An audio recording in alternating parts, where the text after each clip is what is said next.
আমি তো জীর্ণ শীর্ণ কোনো সবুজ নই, না কোনো ধ্রুপদী ধ্বংসালয়।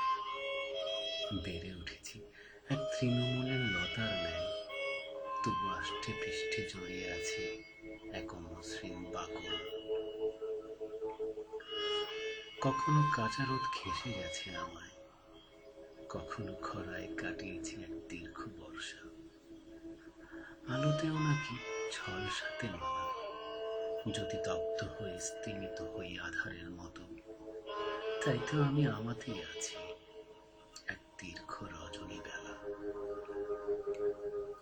আমার কথাগুলো ঝরে পড়ে কোনো এক মেঘলা দিনে, আকাশের অস্তিমিত সূর্য কিংবা সন্ধ্যার সন্ধিতে। এক পশলা বৃষ্টি এসে মুছে দেয় আমার ব্যথা।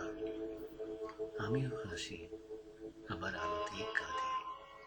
তবু শেষ বিকেলে আমি এক অবশিষ্ট প্রাণ, শীতের আধুলি ছড়ে যাওয়ার জান।